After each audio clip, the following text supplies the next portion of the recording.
কোন নিউজ দেখাচ্ছে? আর টিভি। আব্দুল্লাহ বিন আব্দুর রাজ্জাক পোস্ট দিয়েছে, তাহলে হবে।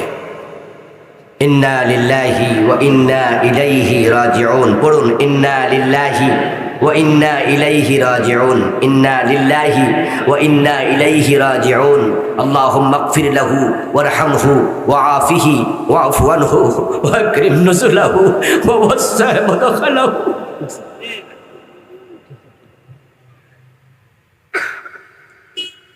আল্লাহুম্মা আগসিলহু বিল মাই ওয়াস সালজি ওয়াল বারদ ونقه من الخطايا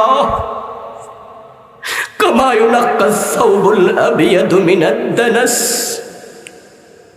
اللهم أبدله دارا خيرا من داري وأهلا خيرا من أهلي وجوزا خيرا من زوجه اللهم أدخله الجنة اللهم أدخله الجنة اللهم أدخله الجنة وقه عذاب النار اللهم ارزقه درجة الشهادة اللهم ارزقه درجة الشهادة اللهم ارزقه درجة الشهادة আল্লাহ আল্লাহ আমার প্রিয় ভাই হাদিকে তুমি শহীদ হিসাবে কবুল করো।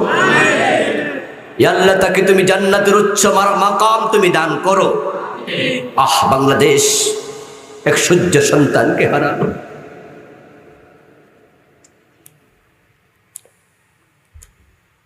অন্যায়ের বিরুদ্ধে এইভাবে বলিষ্ঠ কণ্ঠে কথা বলার মতো যুবক বাংলাদেশে বড় অভাব, বড় অভাব।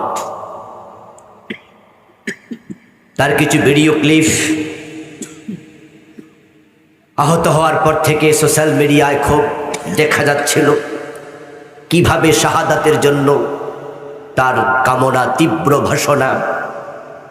একটি ভিডিওতে দেখলাম সে 2-3 জনকে সাথে নিয়ে তার নির্বাচনী প্রচারে বলছিল, আমাদেরকে থামাতে পারবা না, যদি মাথায় গুলি করো অথবা বুকে গুলি করো তাহলে থামবো, এর আগে নয়। এরপর বলল, আমি নাম বললো আরেকটা ছেলে, অমক আমরা 3 জন এখানে আছি, যদি আমাদেরকে মেরে ফেলা হয় কমপক্ষে আপনারা বিচারটুকু করবেন। হত্যাকারীদের বিচারটুকু না করলে এ জাতীয় সৎ কথা, হক কথা বলার লোক জন্ম নেবে না। আমি মারা গেলে আরেকটা ভিডিওতে বলেছে, আমার সন্তানটার প্রতি খেয়াল রাখবেন। এ ছেলেটা আজকে শহীদ হয়ে গেল। আল্লাহ তার নাবালক শিশুকে তুমি নিজ দায়িত্বে নিয়ে যাও।